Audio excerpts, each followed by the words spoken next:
Hello. പല കുട്ടികളും എനിക്ക് പഠിക്കാൻ പറ്റുന്നില്ല, എന്നെക്കൊണ്ട് പഠിക്കാൻ പറ്റത്തില്ല എന്നൊക്കെ വിചാരിക്കുന്നത് എന്താ പറയുക, അവർ പഠിച്ചിട്ട് ഓർമ്മ നിൽക്കാത്തതുകൊണ്ടോ അല്ലെങ്കിൽ പഠിക്കാൻ പറ്റാത്തതുകൊണ്ടോ ഒക്കെ. ശരിക്കും ഇതൊന്നും നിങ്ങളുടെ ഫോൾട്ടല്ല. നിങ്ങൾ തെറ്റായിട്ടുള്ള സ്റ്റഡിയിങ് മെത്തേഡ്സ് യൂസ് ചെയ്യുന്നതിനെ കൊണ്ടാണ്. നിങ്ങൾക്കൊരു ബേസിക്കലി ഒരു സിസ്റ്റമാണ് വേണ്ടത്. അപ്പോൾ നിങ്ങൾ ഇന്ന് അപ്സ്കില്ലറിൽ എന്തായാലും നിങ്ങൾ പഠിക്കാൻ വേണ്ടി വന്നു. അപ്പോൾ ഞാൻ നിങ്ങൾക്ക് ബേസിക് ആയിട്ടുള്ള സയൻറ്റിഫിക്കലി പ്രൂവൺ ആയിട്ടുള്ള കുറച്ച് സ്റ്റഡി ടെക്നിക്സ് പറഞ്ഞുതരാം. അപ്പോൾ നിങ്ങൾക്ക് അത് വെച്ചിട്ട് നിങ്ങൾക്ക് എന്ത് ചെയ്യാൻ പറ്റും, നിങ്ങളുടെ സ്റ്റഡീനെ ബൂസ്റ്റ് ചെയ്യാൻ പറ്റും. അത് ഇത്ര ആലോചിക്കുക. നിങ്ങൾക്ക് ഇങ്ങനൊരു അവസ്ഥ ഉണ്ടായിട്ടില്ലേ? അതായത് നിങ്ങൾ പഠിച്ചു, നിങ്ങൾ സാധനം എന്ത് ചെയ്തു, കാണാതെ പഠിച്ചു. ഓക്കെ, നിങ്ങൾക്കൊരു 10-30 മിനിറ്റത്തേക്ക് ഇത് ഓർമ്മയുണ്ടാവും. ഒരു 30 മിനിറ്റ് കഴിയുമ്പോഴത്തേക്കും പതുക്കെ നിങ്ങളത് മറക്കാൻ തുടങ്ങും. അല്ലെങ്കിൽ പിറ്റേന്ന് നോക്കുമ്പോൾ നമുക്ക് ഫുള്ള് ബ്ലാങ്ക് ആയിരിക്കും. സോ ഇതെന്തുകൊണ്ടാണ് വരുന്നത്? ഇതിനെങ്ങനെ നമുക്ക് തടയാൻ പറ്റും? ഓക്കെ, നമുക്ക് ഒരു സാധനം പഠിച്ചു കഴിഞ്ഞാൽ അതങ്ങനെ പക്കാക്കി സൂക്ഷിച്ച് വെക്കാൻ പറ്റും. സോ ഇതിന് പിന്നിലുള്ള സയൻറ്റിഫിക് റീസൺ എന്താണ്? ഞാൻ വളരെ ബോറടിപ്പിക്കുന്നില്ല, ഞാൻ പെട്ടെന്ന് കാര്യങ്ങൾ പറഞ്ഞു പോവാം. സോ നമുക്ക് ആദ്യത്തെ കാര്യത്തിലേക്ക് നോക്കാം. നമ്മൾ ആദ്യമായിട്ട് നോക്കാൻ പോണത്, ഞാൻ നേരത്തെ പറഞ്ഞ പോലെ നിങ്ങൾ ഈ മെത്തേഡ്സ് ശരിയാക്കാത്തതിനെ കൊണ്ടാണ് നിങ്ങളുടെ ലേണിങ് എപ്പോഴും ഭയങ്കര ഡിഫിക്കൽട്ടായിട്ട് തോന്നുന്നത്. നമ്മൾ കുറേ സയൻറ്റിഫിക് മെത്തേഡ് യൂസ് ചെയ്ത് കഴിഞ്ഞാൽ വളരെ പെട്ടെന്ന് നിങ്ങൾക്ക് പഠിച്ചെടുക്കാനും നിങ്ങൾക്ക് കാര്യങ്ങൾ ഓർത്തിരിക്കാനും പറ്റും.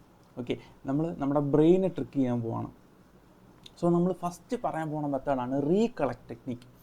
അതായത് നമ്മൾ സാധാരണ എങ്ങനെയാണ് പഠിക്കുക? നമ്മൾ ക്ലാസ്സിൽ ഒരു വട്ടം കേൾക്കുന്നു, രണ്ടാമത് നമ്മൾ വീട്ടിൽ വന്നതിന് ശേഷം ബുക്ക് എടുത്ത് തുറന്നിട്ട് ആ നോട്ട്സ് നോക്കി പഠിക്കുകയാണ് ചെയ്യുക, അല്ലേ? അതിന് നമ്മൾ ബേസിക്കലി റിവിഷൻ എന്നൊക്കെ പറയുന്നത്. എന്നാൽ കേട്ടോ, അതിനേക്കാളും നല്ലത് ഈ റിവിഷൻ ചെയ്യേണ്ടത് അങ്ങനെ അല്ല. ശരിക്കും അതിനേക്കാളും നല്ലൊരു ടെക്നിക്കാണ് റീകളക്ട് ടെക്നിക്ക്. നമ്മൾ ശരിക്കും ഇവിടെ നമ്മുടെ ബ്രെയിനിനെ യൂസ് ചെയ്യുന്നില്ല. ബ്രെയിൻ എത്രത്തോളം നമ്മൾ യൂസ് ചെയ്യുന്നു അത്രത്തോളമാണ് നമ്മുടെ ബ്രെയിൻ ഡെവലപ്പ് ആവുകയും അതിന് കാര്യങ്ങൾ ഓർത്തിരിക്കാനും സ്റ്റോർ ചെയ്യാനുള്ള ഒരു ബുദ്ധി ഉണ്ടാവുക.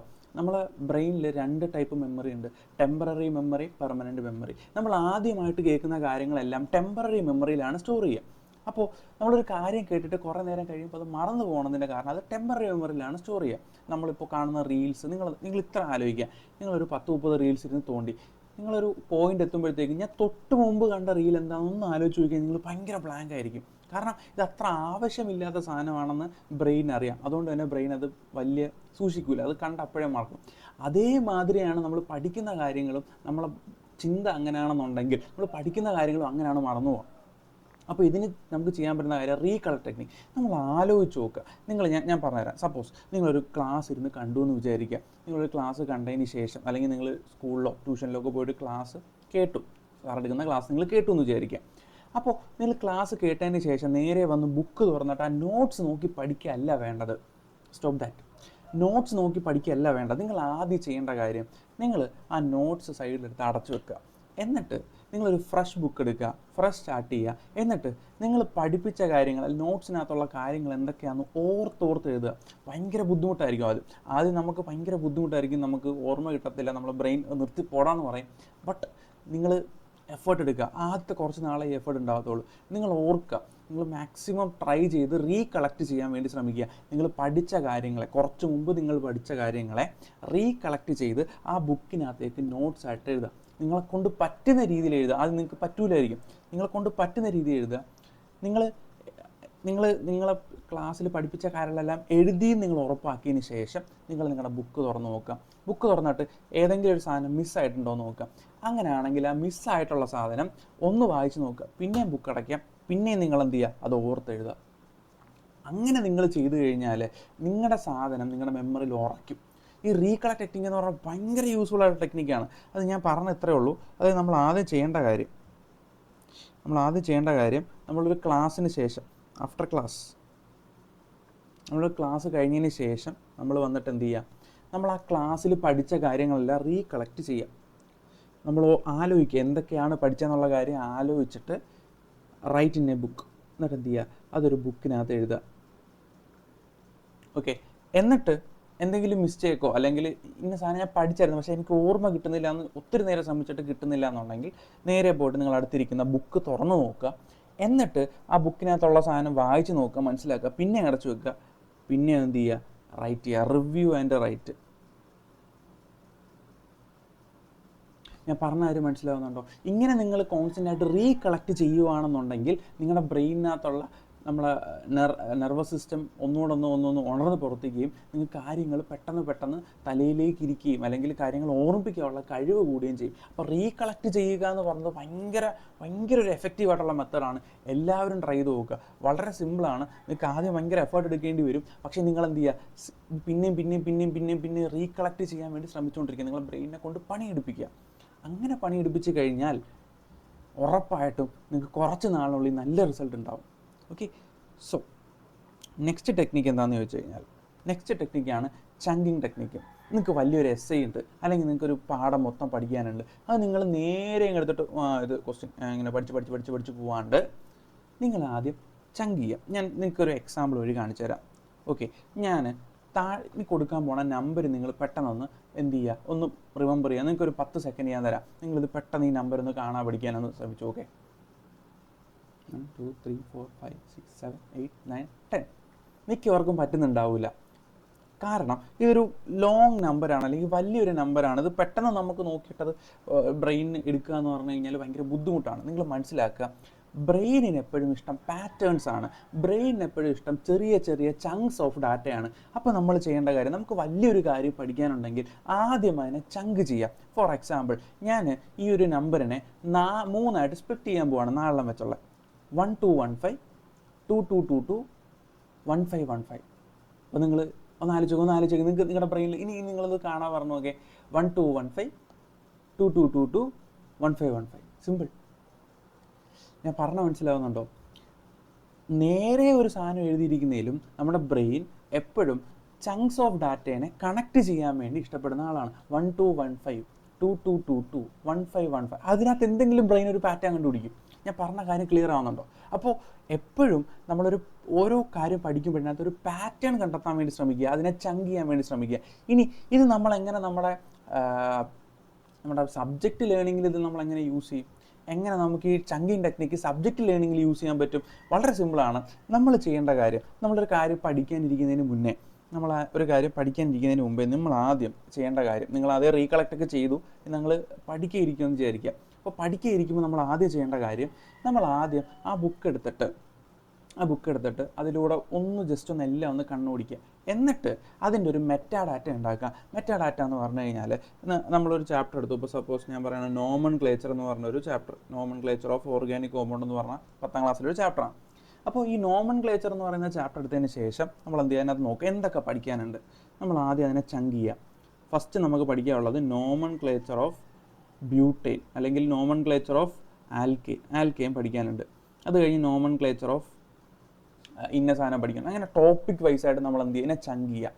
ഇന്ന സാധനം പഠിക്കണം, പിന്നെ ഇന്ന സാധനം പഠിക്കണം, പിന്നെ ഇന്ന സാധനം പഠിക്കണം. എന്നിട്ട് അതിനെ ഒരു ലിസ്റ്റാക്കി മാറ്റുക. ഓക്കെ, എല്ലാം കൂടെ ഒരുമിച്ചിട്ട് നമുക്ക് പഠിക്കാൻ ശ്രമിക്കരുത്, അതിനൊരു ലിസ്റ്റാക്കി മാറ്റുക. നമ്മൾ ആദ്യം ആ ഒരു ചാപ്റ്റർ എടുക്കുക. ആ ചാപ്റ്ററിനകത്തുള്ള എന്തൊക്കെ പഠിക്കാനുണ്ട്, ഇതിനകത്ത് എന്തൊക്കെയാണ് ഇമ്പോർട്ടൻറ്റ് എന്നുള്ള കാര്യം ഒന്ന് വായിച്ച് നോക്കുമ്പോൾ നമുക്ക് മനസ്സിലാവും. എന്നിട്ട് ആ ടോപ്പിക്സ് എല്ലാം നമ്മൾ എന്ത് ചെയ്യുക, പ്രത്യേക ഒരു ബുക്കിനകത്ത് എഴുതി വെക്കുക. എന്നിട്ട് ആ സാധനം എന്ത് ചെയ്യുക, നമ്മൾ എന്ത് ചെയ്യുക, അതിൽ ഓരോന്നോരോന്നായിട്ട് പഠിച്ചു തുടങ്ങും. ഇനി ഓരോന്നോരോന്നായിട്ട് പഠിച്ചു തുടങ്ങുമ്പോൾ കൃത്യമായിട്ട് ഓരോ ടോപ്പിക്കിനും ഞാൻ ഇത്ര ടൈം കൊണ്ട് പഠിക്കും എന്നുള്ള ഡെഡ് ലൈൻ കൊടുക്കുക. നമ്മൾ അടുത്തൊരു ടോപ്പിക്ക് പറയും എന്തുകൊണ്ട് ഡെഡ് ലൈൻ ഭയങ്കര ഇമ്പോർട്ടൻ്റ് ആണെന്ന്. അപ്പോൾ ഓരോ ടോപ്പിക്കും എത്ര ടൈം കൊണ്ട് നിങ്ങൾ പഠിക്കും എന്നുള്ള കാര്യം ഒരു ഡെഡ് ലൈൻ കൊടുക്കുക.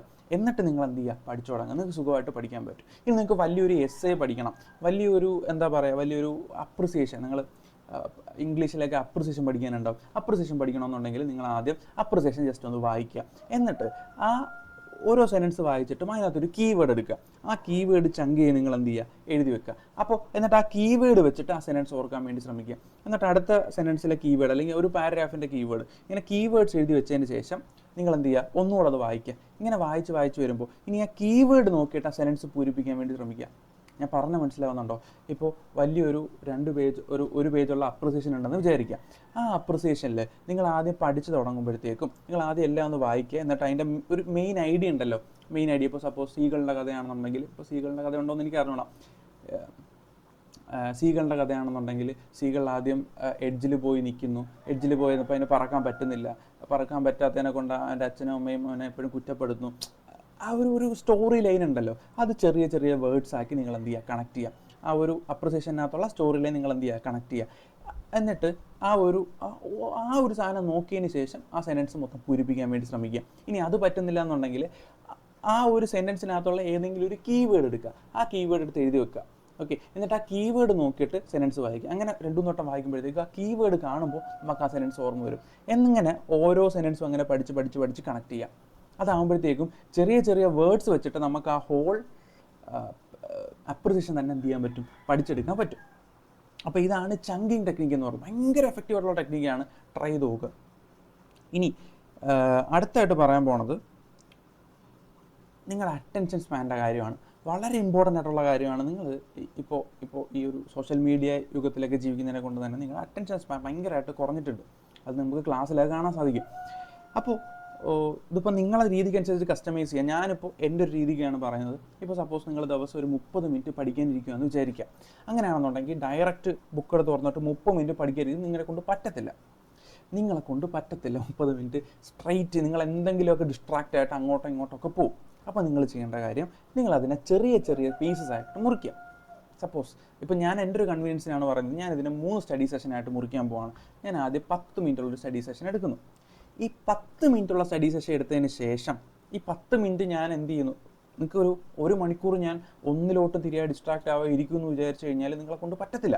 അപ്പോൾ നിങ്ങൾ എന്ത് ചെയ്യുക, ഒരു ചെറിയ ടാർഗറ്റ് സെറ്റ് ചെയ്യുക. നിങ്ങൾ ഓരോ തവണ നിങ്ങൾ ആ ടാർഗറ്റ് അച്ചീവ് ചെയ്യുമ്പോഴും നിങ്ങൾക്കൊരു ഹാപ്പിനെസ് ഉണ്ടാവും. അത് നിങ്ങൾക്കൊരു മോട്ടിവേഷൻ ആയിരിക്കും അടുത്ത പ്രാവശ്യം ഇത് ചെയ്യാൻ വേണ്ടിയിട്ട്. അപ്പോൾ നിങ്ങൾ എന്ത് ചെയ്യുക, ഒരു ചെറിയ ടാർഗറ്റ് 30 മിനിറ്റിൻ്റെ 3 ഭാഗമായിട്ട് ഞാൻ 10 മിനിറ്റ് എടുത്തു.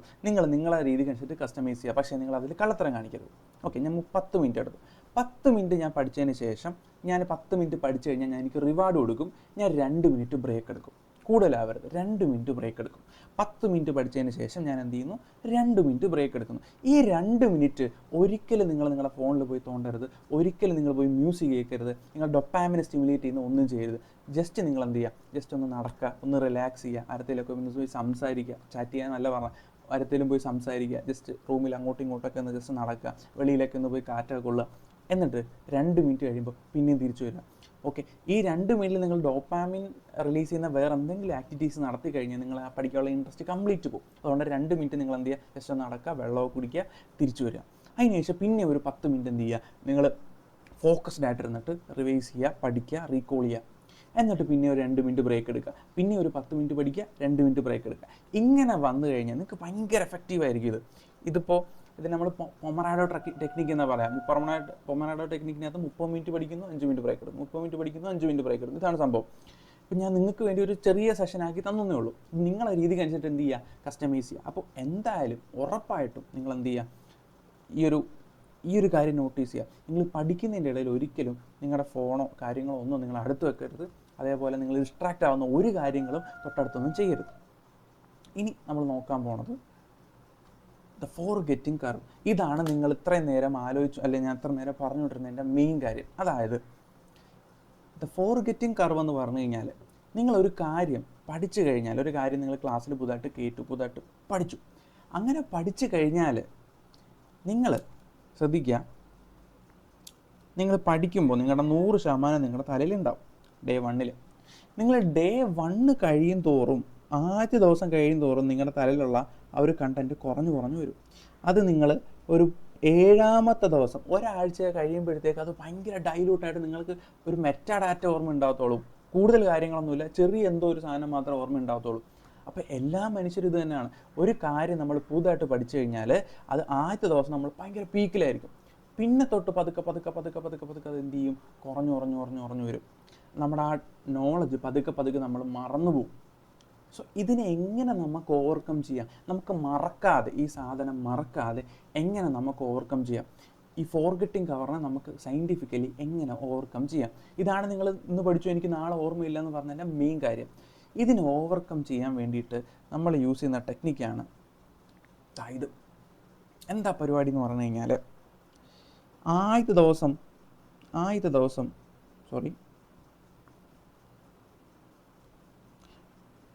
ദിവസം നമ്മുടെ നോളജ് എന്ന് പറയുന്നത് ഭയങ്കര പീക്കിലായിരിക്കും.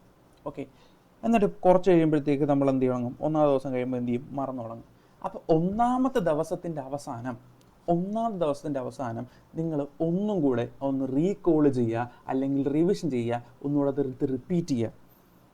പറഞ്ഞ മനസ്സിലാവുന്നുണ്ടോ? നമ്മൾ മറന്നു തുടങ്ങുന്ന ആ ഒരു സ്റ്റേജിൽ ഒന്നാമത്തെ ദിവസത്തിൽ നമ്മളതിനെ എന്ത് ചെയ്യുക, ഒന്ന് റിപ്പീറ്റ് ചെയ്യുക.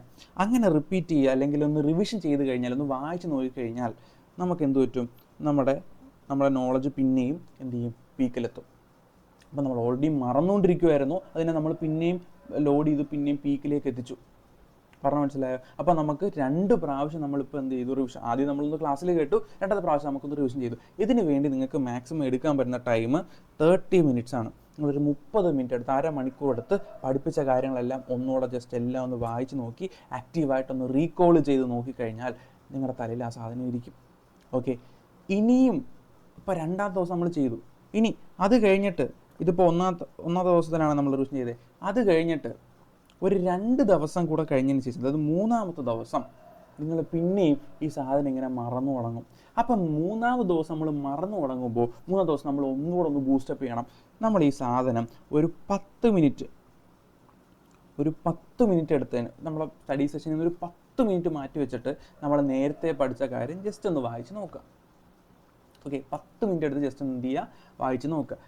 എന്തൊക്കെ കാര്യങ്ങൾ നമ്മൾ ചെയ്തു, ഏതൊക്കെ ക്വസ്റ്റ്യൻ ചെയ്തു, ഇതെങ്ങനെയാണ് ചെയ്യുന്നത്, ജസ്റ്റ് ഒന്ന് വായിച്ച് നോക്കുക. 10 മിനിറ്റ് കൊണ്ട് തീർക്കുക, കൂടുതൽ ടൈം എടുക്കരുത്.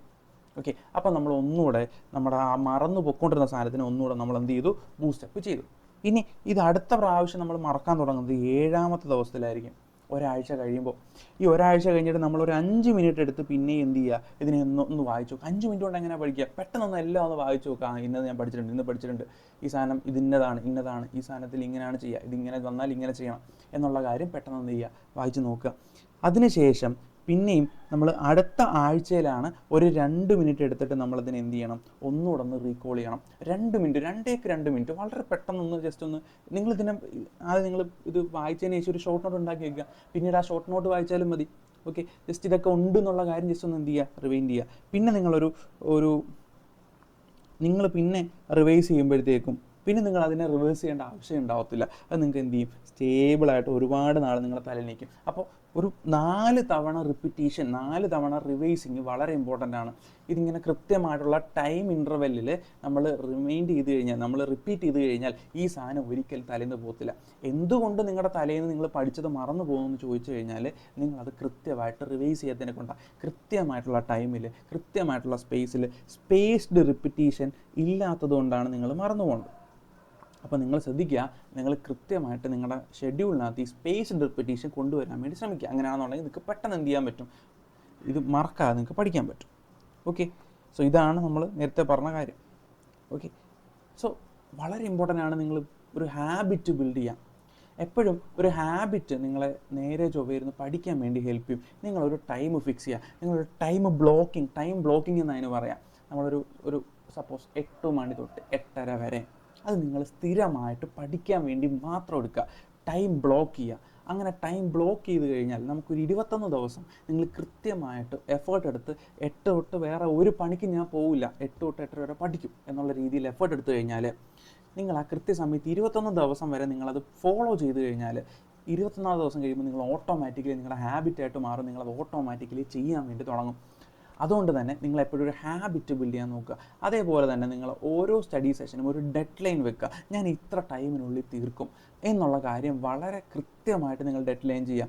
അതേപോലെ നിങ്ങൾ കൃത്യമായിട്ടൊരു നമുക്ക് ടു ഡു ലിസ്റ്റ് ഉണ്ടാക്കാൻ അറിയാം, ടു ഡോണ്ട് ലിസ്റ്റ് ഉണ്ടാക്കുക. What you by don't list? നമ്മൾ പഠിക്കുമ്പോൾ എന്തൊക്കെ ചെയ്യാൻ പാടില്ല എന്നുള്ള കൃത്യമായിട്ട് ലിസ്റ്റ് ഉണ്ടാക്കി നിങ്ങൾ പഠിക്കുന്ന സ്ഥലത്ത് ഒട്ടിച്ച് വെക്കുക, അല്ലെങ്കിൽ നിങ്ങൾ പഠിക്കുന്ന സ്ഥലത്ത് എഴുതി വെക്കുക. കൃത്യമായിട്ട് ഞാൻ പഠിക്കുമ്പോൾ ഇന്നതൊന്നും ചെയ്യില്ല. ടു ഡു ലിസ്റ്റ് എല്ലാവർക്കും ഉണ്ടാക്കാൻ പറ്റും, അത് നമുക്ക് കുഴപ്പമില്ല. പക്ഷെ ടു ഡോൺ ലിസ്റ്റ് ആണെങ്കിൽ നമ്മളെ ബ്രെയിനിനെ ഫോഴ്സ് ചെയ്യും, നമ്മളിത് ചെയ്തുകൂടാ എന്നുള്ള കാര്യം ബ്രെയിനിനെ ഫോഴ്സ് ചെയ്യും. അപ്പോൾ ടു ഡോണ്ട് ലിസ്റ്റ് ഉണ്ടാക്കുക, എന്നിട്ട് നിങ്ങൾ അതിനെ ടിക്കറ്റ് ഓരോ ദിവസവും. ഓക്കെ, സോ ഇനി പാർക്കിൻസൺസ് ലോ ലാസ്റ്റ് ടെക്നിക്കാണത്. വളരെ പെട്ടെന്ന് ഞാൻ പറഞ്ഞുതരാം. അതായത് പാർക്കിൻസൺസ് ലോ പറയുന്നത് നിങ്ങൾ എത്രത്തോളം ഒരു വർക്കിന് ടൈം അലോട്ട് ചെയ്യുന്നു, വർക്ക് അത്രത്തോളം എക്സ്പാൻഡ് ചെയ്യും. സപ്പോസ് 5 ദിവസം കൊണ്ട് ചെയ്യാൻ പറ്റുന്നൊരു പണി നിങ്ങളതിന് 10 ദിവസം കൊടുത്തു കഴിഞ്ഞാൽ നിങ്ങളത് 10ാമത്തെ ദിവസം ചെയ്ത് തീർക്കത്തുള്ളൂ. നിങ്ങളത് 10ാമത്തെ ദിവസം തീർത്തില്ല. ഇത് ഭയങ്കര എനിക്ക് എക്സ്പീരിയൻസ് ഉള്ള കാര്യമാണ്. നമ്മൾ എത്രത്തോളം ഒരു വർക്കിന് ടൈം അലോട്ട് ചെയ്യുന്നു ആ വർക്ക് അത്രത്തോളം എക്സ്പാൻഡ് ചെയ്യും. നിങ്ങളൊരു പണിക്കാരത്ത് പറയുന്നത് 1 ദിവസം കൊണ്ട് എനിക്ക് ചെയ്ത് തീർത്ത് തരണം. നിങ്ങൾ വേറൊരു പണിക്കാരത്ത് സെയിം പണി പറയുകയാണെന്ന് എനിക്കിതൊരു 10 ദിവസം കൊണ്ട് ചെയ്ത് തീർത്തണം. രണ്ടാമത്തെ പണിക്കാരൻ 10 ദിവസം കൊണ്ടേ ചെയ്ത് തീർക്കത്തുള്ളൂ. പറഞ്ഞാൽ മനസ്സിലായി? നമ്മളിത് മാറ്റി മാറ്റി മാറ്റി മാറ്റി വെച്ചുകൊണ്ടിരിക്കും. അപ്പോൾ നമ്മളൊരു സാധനത്തിന് ഇപ്പോൾ നിങ്ങളൊരു ടൈം അലോട്ടേ ചെയ്തിട്ടില്ല. നിങ്ങൾ പഠിക്കുമ്പോൾ ഒക്കെ ചെയ്യുന്നതെന്ന് പറഞ്ഞു കഴിഞ്ഞാൽ ഇത് പഠിക്കണം, ഓക്കെ, ഇത് എന്നോ പഠിക്കാം, പരീക്ഷ എഴുതാൻ വേണ്ടി പഠിക്കണം. നമ്മളൊരു ടൈം ഡെഡ് ലൈൻ അലോട്ട് ചെയ്തിട്ടില്ല. ഡെഡ് ലൈൻ അലോട്ട് ചെയ്തിട്ടില്ല എന്നുണ്ടെങ്കിൽ നമുക്കൊരു അർജൻസി ഉണ്ടാവില്ല, പഠിക്കാനൊരു താല്പര്യം ഉണ്ടാവില്ല. പിന്നെ പഠിക്കാം നമ്മൾ മാറ്റി വെച്ചുകൊണ്ടിരിക്കും. അതുകൊണ്ട് തന്നെ നിങ്ങൾ ചെയ്യുന്ന എന്ത് കാര്യമാണെങ്കിലും നിങ്ങൾ കൃത്യമായിട്ട് ഡെഡ് ലൈൻ ഇട്ട് വെക്കുക. ഡെഡ് ലൈൻ ഇട്ട് വെച്ച് കഴിഞ്ഞാണെന്നുണ്ടെങ്കിൽ നിങ്ങൾക്ക് ആ കൃത്യ ടൈമിൽ ഓരോന്നും കറക്റ്റായിട്ട് തീർക്കാൻ പറ്റും. സോ പാർക്കിൻസൺസ് ലോ എപ്പോഴും ആലോചിക്കുക, നമ്മൾ എപ്പോഴും വെക്കുന്ന നമ്മളെ ഡെഡ് ലൈൻ അനുസരിച്ചിട്ടായിരിക്കും നമ്മുടെ വർക്ക് കംപ്ലീറ്റ് ആവുക. നിങ്ങൾ ഡെഡ് ലൈൻ നീട്ടി വെച്ച് കഴിഞ്ഞാൽ നിങ്ങൾ ഇങ്ങനെ നീട്ടി പൊക്കോണ്ടേയിരിക്കും, നിങ്ങൾ ആ വർക്ക് തീർക്കേയില്ല. ഓക്കെ, സോ ഇത്രയും കാര്യങ്ങളാണ് എനിക്ക് പറയാനുള്ളത്. അപ്പോൾ നിങ്ങൾ കൃത്യമായിട്ട് ഇതൊക്കെ ഫോളോ ചെയ്ത് കഴിഞ്ഞാൽ നിങ്ങൾക്ക് വളരെ വൃത്തിയായിട്ട് പഠിക്കാൻ പറ്റും. So all the best.